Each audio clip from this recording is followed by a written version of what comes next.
Recording. Thank you. So Okay. let me start again. Hey, everyone. Bear with me. Have my cup of tea. We've got the recording going. And thank you, Nadine. Yeah, we're all human. So what does being human mean? You're asking some tricky questions tonight. Well, I mean, you know what? As tricky as they are, they're also fundamental. Because if we think about our lives, if we think about, are we just doing and floating along? Are we procrastinating, or are we actually actively creating something? It really gets back to what is our view on who we are? What is our view on what our life is? And so that basic value system, that basic in the moment reality is what's going to determine everything. So the first thing I would like to do is create a different connection to ourselves. So this is a webinar, but it's also an opportunity for me to get experiential with you guys, if you choose. So it's entirely up to you, but this is something I'm going to do, and I would invite you to try and do it, if that's okay. Inga! Oh my goodness! From across the world, look at you! And we're recording as well. How wonderful to see you. Good to see you too, Ranil. Oh, big hug. All right, so while we're talking about seeing, on that note, I'd like you all to shut your eyes. And please put your feet flat. Inga, you're standing, I think, by the looks of it, which is wonderful. I know you're I'm sitting. I'll stand. No. Well, you can stand. It'd be great. If you can stand, wonderful. If not, please just sit and close your eyes, feet flat on the ground.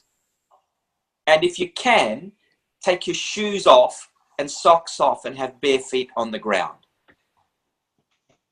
And what I'd like you guys to do is, as you close your eyes, take a big breath in, hold it for half a second, and then out with a big sigh.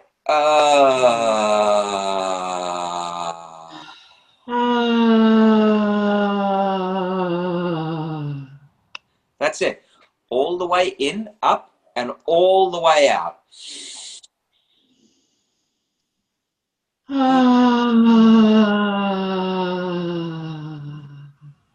What I'm going to do is I'm actually going to, I don't know if I can mute everyone, but if you're not, jump on mute for a while, because otherwise we're going to get all this heavy breathing, and that's not probably going to work so well. If you're standing, that's actually wonderful. What I'd encourage you to do is, as you take your breath in, straighten your legs, and as you exhale, slightly soften your knees and bend your legs just a little bit, maybe an inch or two, as you're exhaling down. And for those of us who are sitting, please keep breathing in and out.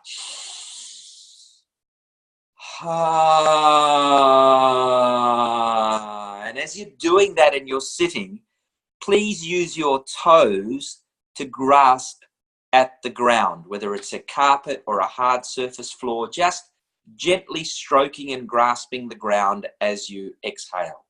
And then big breath in again. And out. Grasping at the earth with your toes. Keep exhaling. All right, good. So, would anyone mind just telling me how you're feeling and what you're experiencing in this moment? Of course, come off mute first. I actually feel a little bit calmer. I'd have to say that I'm calmer. I've been busy racing literally all day, right up until 2 minutes before this. Right. And I'm calmer. Very nice. Anyone else want to say anything? I feel more present in my body. Yes. Mm. Nice, Inga. It must be some ungodly time over there for you at the moment. Now it's 11 a.m. Perfect. Oh, well, that's a really good time. Yeah, I just got up. Look, you didn't need to tell me that, Inga. I'm just getting jealous now. He's having a sleepover. Oh, wonderful. Anyone else? who's just been doing that with us, care to share how you're feeling? Hi, it's Hilary. I thought I saw your name there, Hilary. Hello. Where are you, in the tropics or in Europe? In Europe, not far from Inga. Wonderful, wonderful. How are you doing with that little peak? It's somehow a little bit calmed me down, although it's for me it's midday, so it's not that early, or I haven't had that busy day. Yes. But at the same time, I feel like kind of anxious or something's going on. Good. So I want you to do a few more of those, please, but keep your feet flat, yeah? Or if in your case, I'd stand up and breathe in and straighten your legs. And as you exhale, soften a little bit. Make pelvis, make sure your pelvis kind of stays in that nice position, and breathe. What you could do with Hilary was doing was gently moving her legs. Anyone else? For some of those who are perhaps newer on the call. So let me just explain. What I was asking you to do very simply just now was to connect your breath with your throat, with your body. And in the process of doing that, most of you are probably familiar with mindfulness, where we're doing a gentle mindfulness that creates connection. And in this case, we call that connection grounding. And grounding is interesting because it's about how can we create an experience of being in the moment, physically, emotionally, intellectually, and ultimately the calm we get, then spiritually. We get more connected to our essence. And in that place, we're more authentically aligned with the different messages inside ourselves. So what I would recommend is definitely, if you've got practices which are about looking after yourself, that you do them. Whether they're physical practices, exercise or otherwise, whether they're energetic practices, and that may be Qigongs, yogas, Tai Chis, or other. Whether you've got emotional practices, and that could be around sharing, that could be around connection, and of course, spiritual practices are really important. And why do we say that? Because the more we start to connect to those different components of ourselves, the more we start to align and have those accessible to us in our everyday lives. Now, why is that an important? Sounds like a good theory to aim at, but why do we want those things to be there for us in our everyday lives? This is not a rhetorical question. I'm actually asking if anyone would like to comment to that.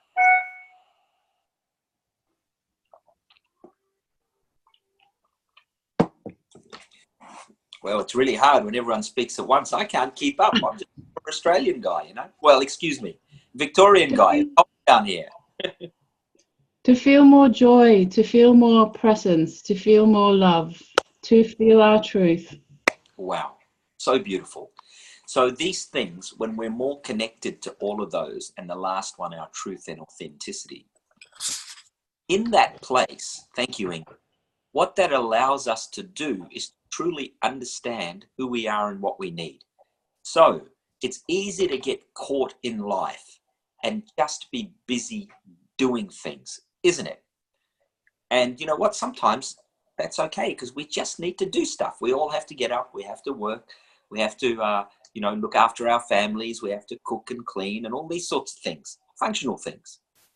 But if our life is constantly full of being busy and we're just doing and doing and doing, and it seems like life is passing us by, and it seems like that our relationships, our intimate relationships, our familial relationships, our friendships are skating over the top, and we're not really getting connection and pleasure in those, then we're stuck in this doing of life and are missing out in being there. Does anyone relate to that? Definitely. How does it feel when you're in that place? Ladies, a few of you are nodding, which was nice, because obviously I can relate to that in my history as well. But how does it feel when you're in that place? I think I feel one tiny part of me feels okay because it's successfully achieving something, Yeah. There's this tiny part, but that's not sustain. That doesn't sustain who I am, and eventually it falls into a big hole, and I end up being busy procrastinating. Thank you. So what I literally go to the other extreme.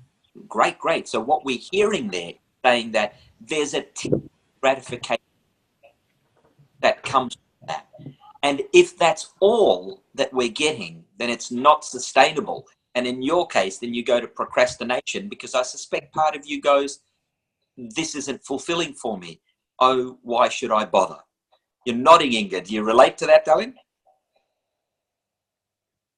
Yeah. Yeah. No. I mean, it's just great. Yeah. Thank you. Absolutely. Sorry, yeah, and my body gets sick eventually. Wow. And thank you, because that's it. When we start to realize that we're so unfulfilled, eventually that energy of lack of fulfillment starts to manifest in the body. And yes, it's not usually in a positive way. It somatoses into some form of illness or unwellness. That's exactly right. So thank you for that, Inga. So, it's important for us. There's a connection in your case, definitely, and a few are relating, Nadine, between this busyness and then the procrastination, which is the flip side of that goes, oh, darn, I don't want to do anything. And I'll just think about it and just try and work it out, because really it feels unfulfilling and not enough for me, in a real way, not enough. Yeah. Yeah. I think too, with the onset of procrastination, it's me trying to get that connection with myself, but on another extreme level that is also unfulfilling. And, thanks for saying that, because, we're very clever. We've got a really intelligent organism here.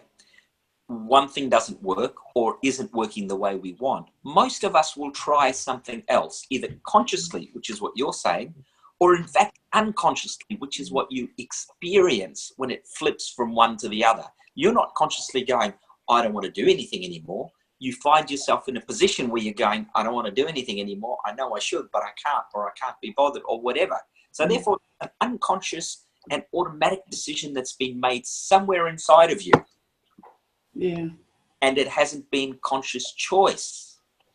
Yeah. So it's interesting. When life, and we all participate and co-create in life, so that our circumstances, when our events, when our experience of our life isn't the way we want it to be, and we can't understand why, it means it wasn't our consciousness our conscious self that made that decision. It was something in our unconscious that went, I'm wanting to do it another way, because that would serve me better to be safe or secure or otherwise, because that's our safety mechanism in that unconscious. I just want to let you know too, we have Tracy with us tonight. She's got family commitments, but she's actually listening to us and watching us, and she's posting comments every now and then. I thought I'd just draw your attention. Look, thank you so much. I did see them pop up, but I couldn't really read them on my screen. So I didn't want to poke my finger up and have you guys looking at my going, oh, what are you doing here? So Tracy, I did see them, and I apologize if there's a question or comment from a Nadine. Would you mind just reading it out? Yeah. That would help. Basically, Tracy is in the same type of place. She's a mum, she's very busy, and, just particularly not in a very good space at the moment. The breathing has calmed her. So it's, and being present was a great description. But also she feels like she's in a rut where she is procrastinating and that she feels sick and unfulfilled. Wow. Being a mum is hard work. Everything we spoke about is manifesting for Tracy right now. Literally, yes. So Tracy, if it's okay with you, and please let us know. She is putting the kids to bed, so sorry, I'll just let you know she's doing as well. No, I'm happy for her to be doing, because I have so much respect that she's doing that with her kids. And how old are your kids, Tracy or Nadine? How old are her kids? I'm not sure. I've only just met Tracy, so I'm not sure. All right. So when she gets a moment, I'm sure she'll let us know. Yeah. Sure. So I'm a great fan of real scenarios rather than just theory. As you guys know who have worked with me, 5 and 6. Wonderful. So I'm going to use you, if it's okay, Tracy, may I use you as an example, because that helps us to manifest some of these things that I'm sure we've all heard in some way, shape or form. I just want to bring them to a practical, everyday application. Would that be okay, Tracy? I'm going to take a thumbs up from that, meaning yes. So please jump in and say, no, I don't want you to. And Nadine will... Yeah, I'll let you know. I think it'll be okay. And she can squeal instead. That's all right. Okay, so let's look at that scenario. We have real commitments and valuable ones because it's about our kids. And in this case, Tracy's a mum. So you know what? Mums are different to dads. Even in this modern world where we have a lot of co-parenting and dads being more active in life, you know, the role of mum is unique. And of course, in an ideal situation, we all have access to both mum and dad. Though in this modern world, that's not always practical. So, you know, I mean, I just want to acknowledge that, but I don't really want to comment to it too much because everyone's situation's personal. So we have this idea that, you know, we don't have time because we're giving to our kids, and that's true. We don't have time because I may be working and I get home and the kids are working and this is all going on. And that's very practical and very true. And yet we may look and say, well, I have one child, my friend has 4, and they're in the same situation. Oh my God, how does that work? So there's something that's working that allows us to adjust. However, what's the common denominator in both of those circumstances?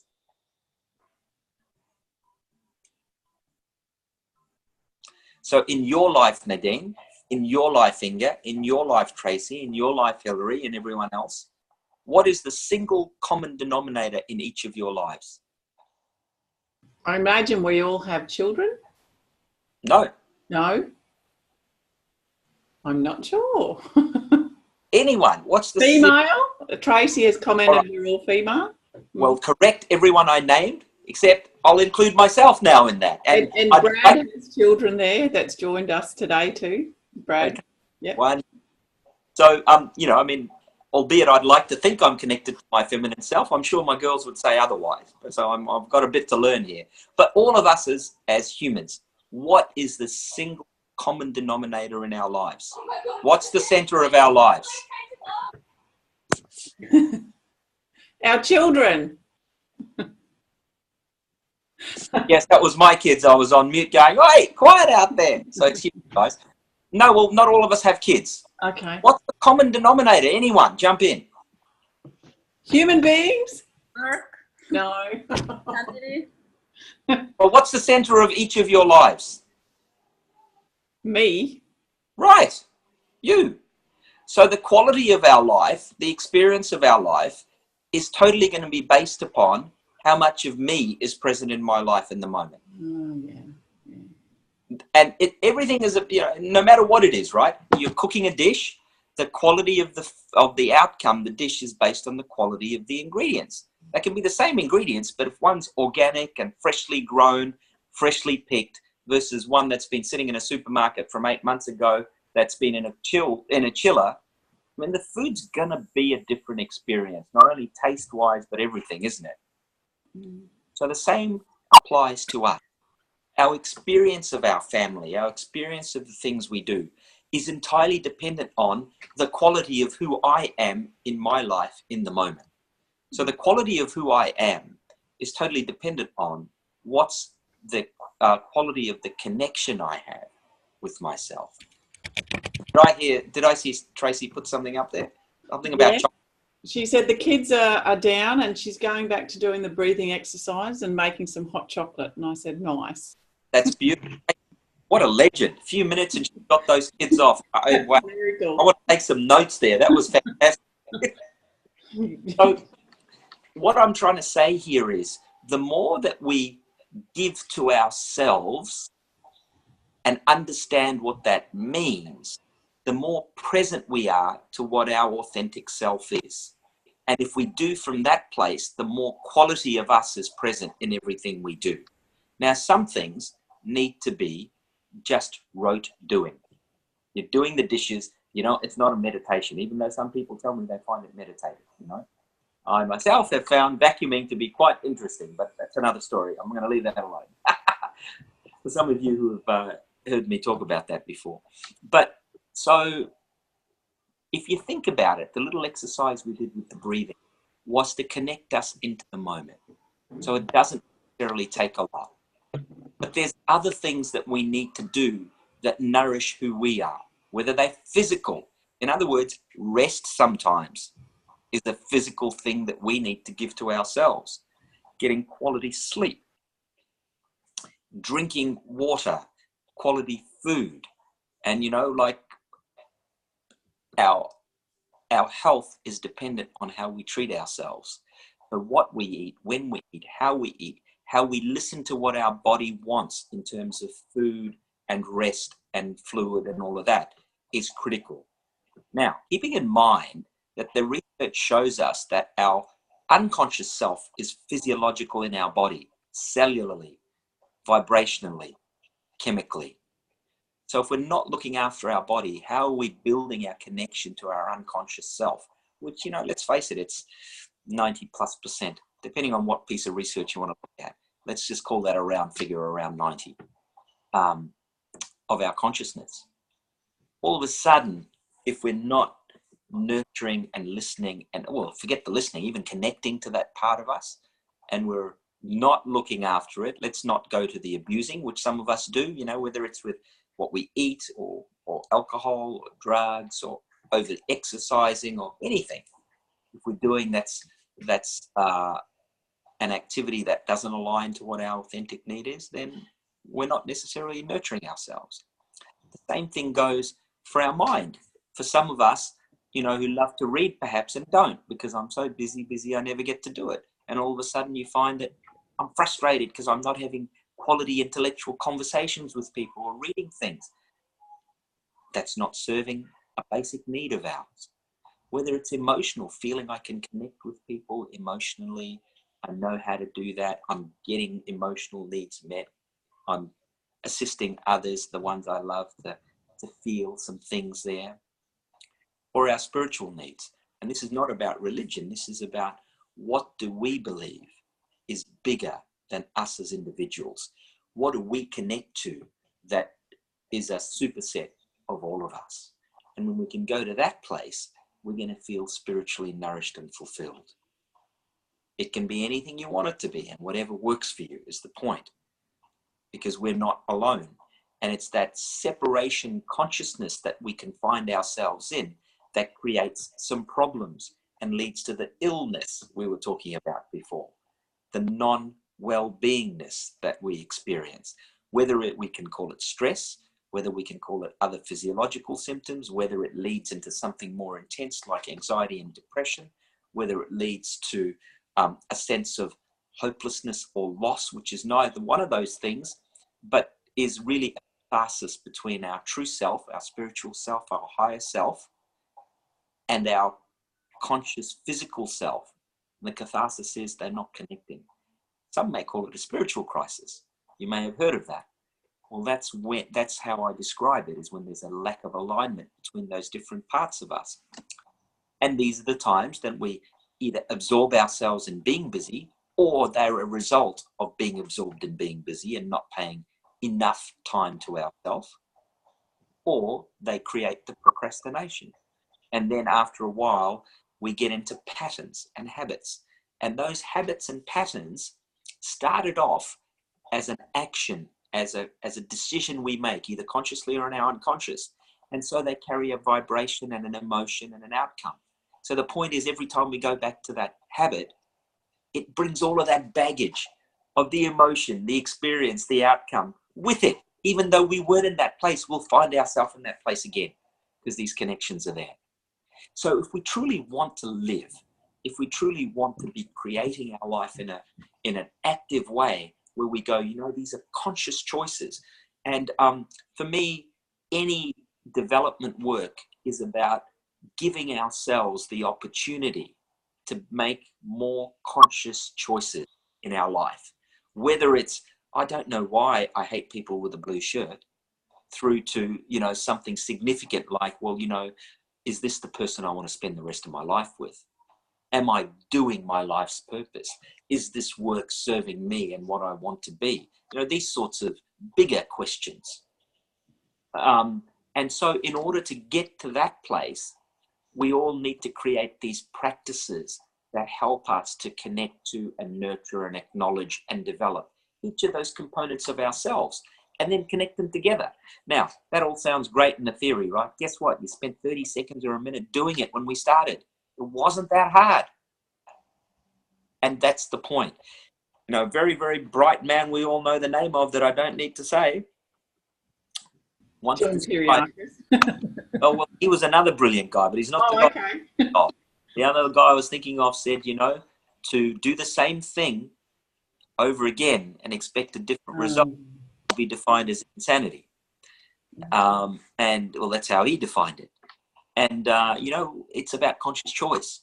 So the conscious choice is, am I going to do what I'm doing? Am I going to say that what's happening in my life is happening to me rather than I'm creating it? In other words, what are the actions and decisions I'm making, consciously or otherwise, that's creating my environment? And what then conscious decisions can I make which will actively start changing it? So most of you who have done deep work with me, there's one exercise I show everyone and say, do it for 2 minutes. Start with once a day and really stretch yourself and bust your gut and try and make it 3 times a day for 2 minutes. Wow, 6 whole minutes. And everyone laughs at me and goes, 2 minutes, yeah, right. And then most people struggle with the first 2 minutes over the course of the weekend or however long we are. Simply because what appears to be a simple exercise, as we consciously comprehend it, is connecting all of those components of us. And what's happening is the resistance to the connection starts to manifest. And we don't deliberately want to not connect. The resistance is a sign that, you know what, at some stage we made decisions which were about protecting ourselves. And in protecting, you naturally shut off parts of ourselves, because protecting means to encapsulate. So we encapsulate a part of ourselves to protect ourselves. And because it worked once, we go, that was a good thing, I better do it again. And after a while, that's all we're doing. Anytime there's a hit or something, that's a go-to operation that we know works. Now, Jen, did I just see you dial on, darling, all the way across from the other side of the world? Congratulations. I'm going to take that offline because I'm very happy for you. And it's lovely to see that you're on here.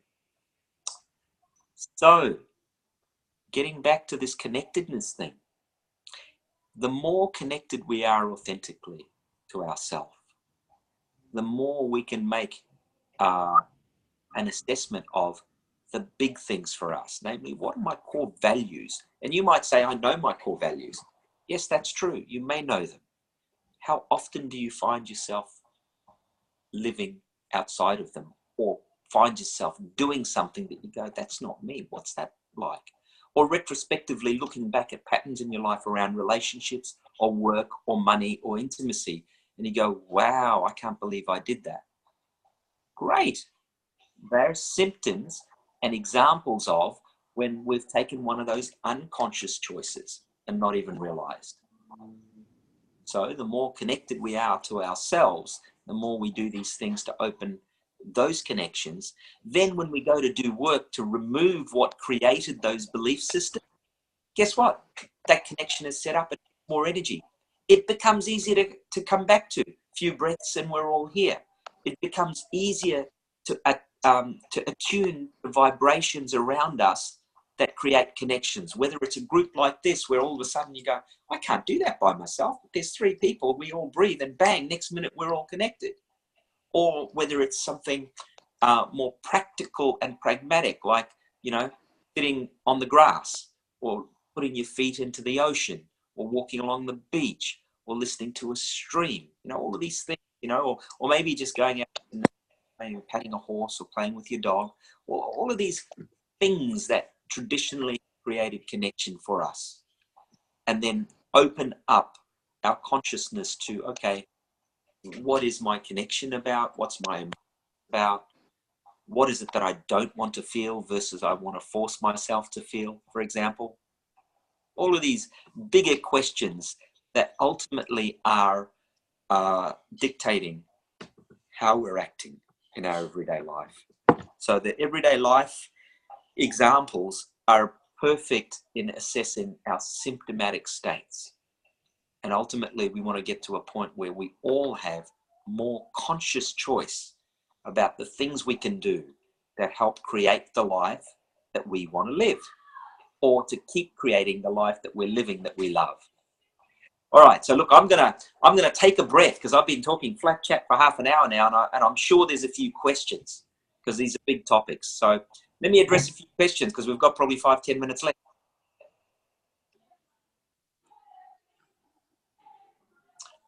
Oh, it's really tough when everyone speaks at once. I'm not sure that I have a question. Just, I suppose, just an observation.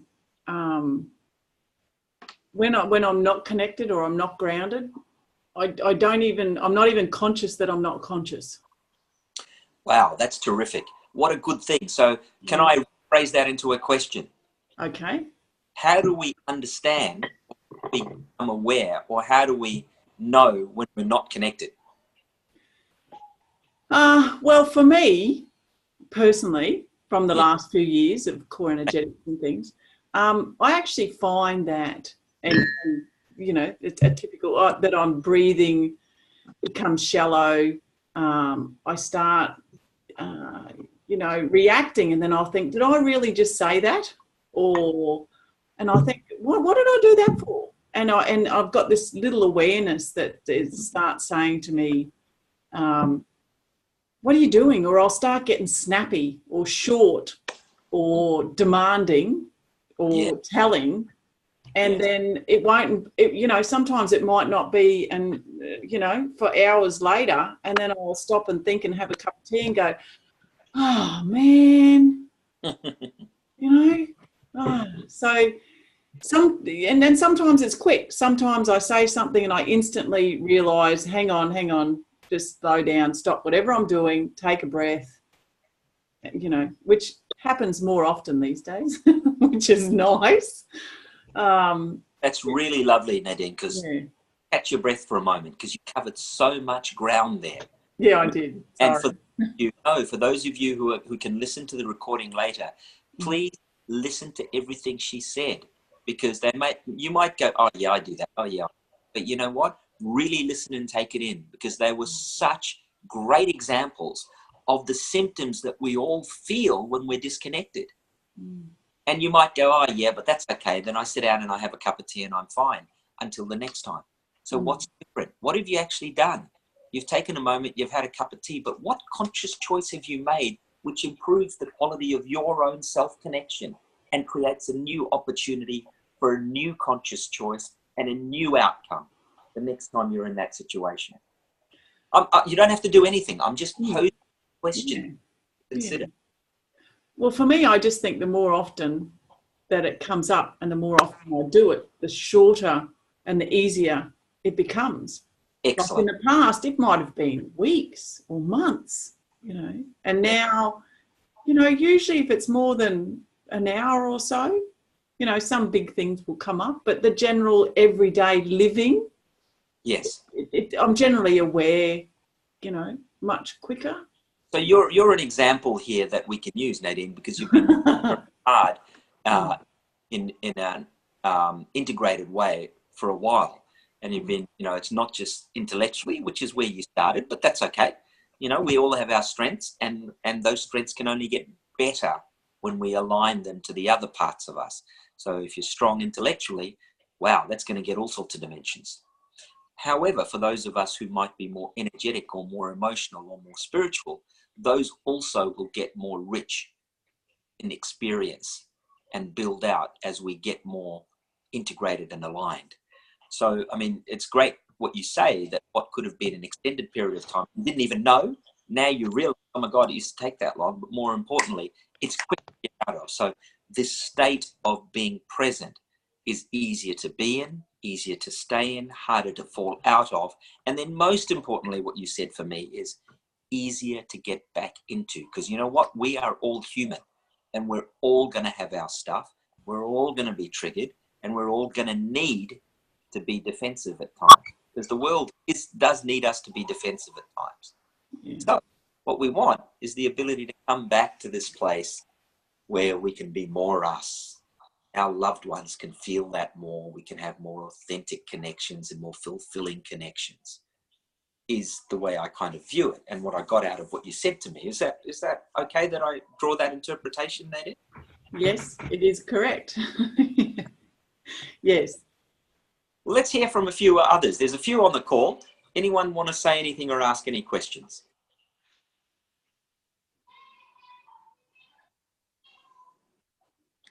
Some of you Northern Hemisphere people, come on, share those beautiful accents with us. I'm looking forward to hearing some more.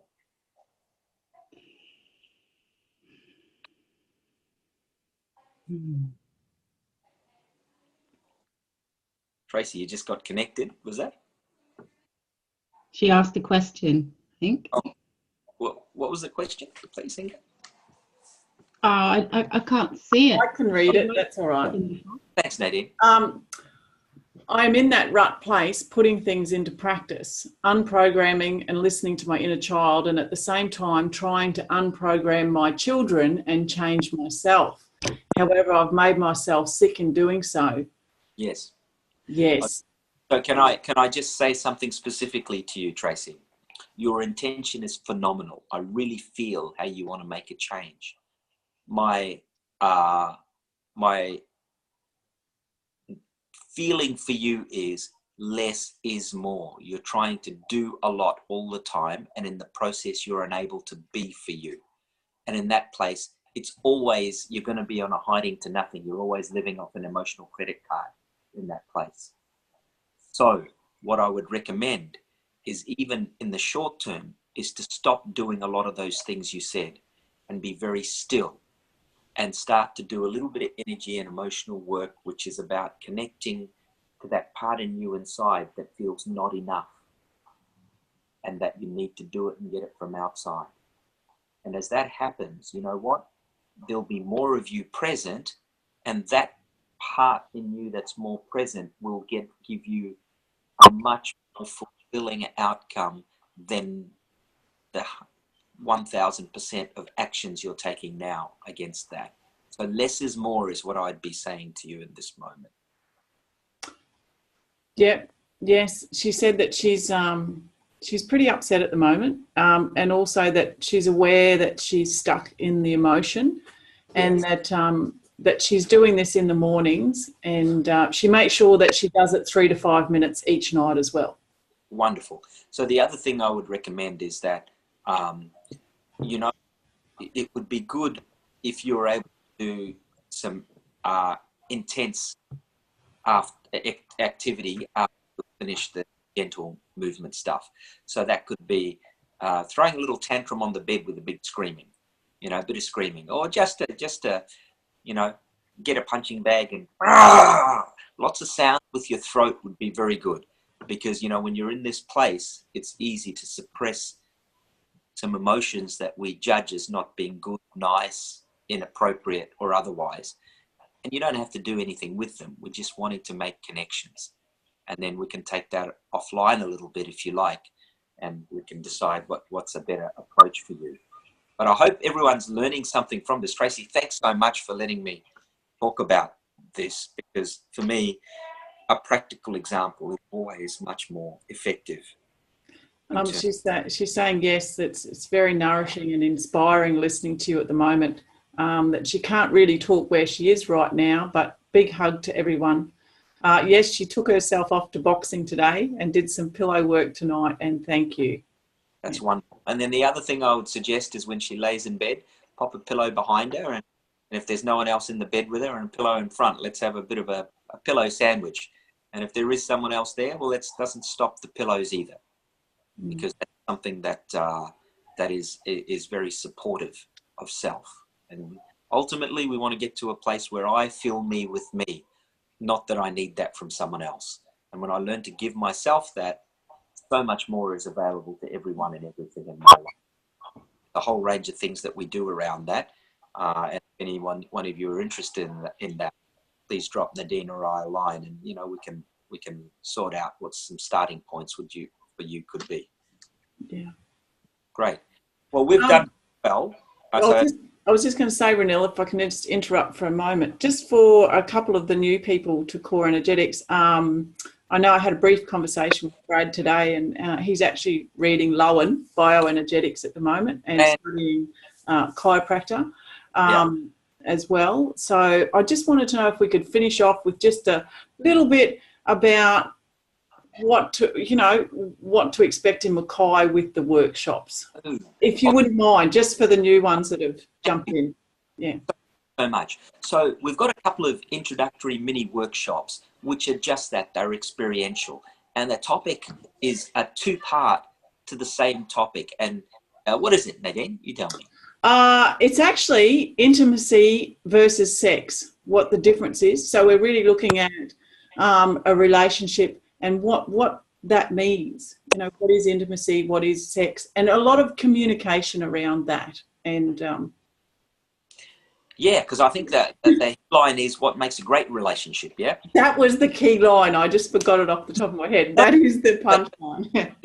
And it incorporates all of that. So what we want to do is we want to practically expose how those factors interwork together in the conscious and the unconscious. There's a whole lot of things. In fact, I think Nadine's posted a little video where I kind of cover some of the topics we'll break up over the 2 days. I will do that after tonight. I haven't actually posted that one. Oh, sorry.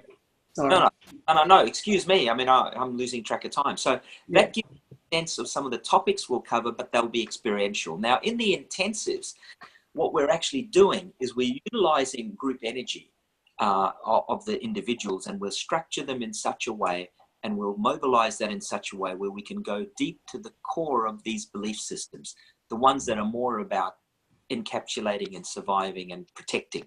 And what we want to do is we want to give that energy that goes into that a different flow and a healthier flow, and educate parts of us for healthier, more conscious choices. So we're unraveling, we're creating new frameworks, and we're providing the ability to have more conscious choice in areas which we're stuck in.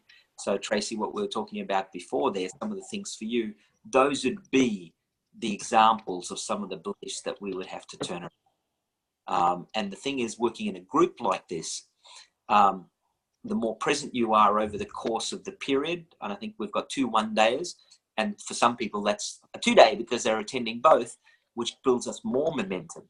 And over the course of the day, we really are able to cover a lot of ground, and the interactions between the people, not about talking to each other, but the energetic, emotional dynamics of what's going on, constantly keep you deep in your process. So for me, it's very exciting to see the changes that occur and what we're able to achieve in that.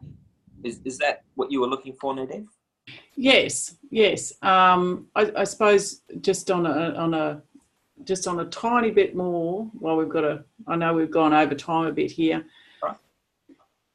And maybe the mini workshops is a more appropriate time, but just really talking about how we generally make decisions from a physical or a mental or a spiritual, and how to connect those. So core energetics is a little bit about that connection and that flow between the three. Sure. Look, absolutely correct. So we started off talking about our conscious self, our conscious mind and intellect. Yeah. Got our emotional self, conscious and unconscious. We've got our, that unconscious, which is housed in our physical body as well as the physicality of it. We've got our essence, our spiritual self, and then we've got our energy system, which kind of glues it all together. Yeah. So these things don't operate separately. In fact, in the Western world, modern medicine, particularly around the time of Descartes in France, separated out the functions of the body. So you have specialists that do, cardiac, for example, or something else. And yet we're one organism. The same thing works for all of those other components we're speaking about. So how do we tie those together to create an experience of life which is more about conscious choice? In other words, instead of being anxious and caught up, understanding what's going on for us that we're not seeing, that's creating this buildup of energy that leads to these symptoms of anxiety or depression. And yes, they have chemical signatures and vibrational signatures. However, what's the root cause of these and how do we unravel that? Now, most of us want an answer today. Most of us go, oh, I've done this and now everything should be fine. I've taken this pill and everything works. I did this workshop and my life is magically better, even though I don't understand what it would look like if it was better. So this is the key point. It took us 20, 30, 40, 50 years, however old we are, and I won't go any further than that, to get to where we are. And then we magically expect that one thing should unravel all of that and turn it back around again. So the first thing I want to say to you guys, if anyone promises you a silver bullet, use your common sense around it, because I've never seen it. I've been at it 25 years, you know. And I'm researching all the time.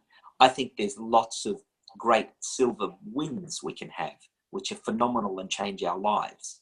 But it is about really understanding each layer, you know, our values, our experience of life, what our symptoms and what our experience of life in the moment is reflecting about what part in us is expressing itself. The conscious part versus one part of the unconscious that may not be so comfortable being vulnerable, that may not be so comfortable exposing our self in an authentic way to the world, whether that world is our partner, our kids, our work, or otherwise. And it doesn't mean we should go around exposing all of us to everyone. That's not the point. It's about conscious choice. We want to be doing that when we want to be doing that, with whom we want to be doing that. Thank you. Yeah, thank you. Thank you. Yeah, great. So last sort of wind up, if anyone has something they'd like to ask, great. Otherwise, you know, thanks so much for attending. I hope you've got something out of today. Thank you, Ranil. Thank you. You're welcome. And for those of you in Mackay, I'm looking forward to coming up to some warmer weather. It's bloody cold down here. Not that I can talk about the Europeans. You've got your summer going on at the moment, I know. But for us here in Victoria, anyway, it's damn cold, and I'm looking forward to getting some sun up that way. Well, I hope you do. It rained here tomorrow. Right, don't tell me that. Don't tell me that. Let me. Oh, it's beautiful. It's beautiful. All right. Thank you, everyone. We'll get this posted to my YouTube channel. So for those of you who don't know it, please have a look on there. There's videos which will start filling up more. If you get a chance to subscribe to it, that would be great. Then you'll get obviously notifications as we start putting more and more videos on there. And there's some good content there already that will help you get a great understanding of core energetics anyway and how we work. Okay. Thank you. Great. Thanks, everyone. Have a good night. Thank you. And day over there in Europe. Lovely to meet you all finally. Thanks. See ya. All right. Love you. Bye. Bye.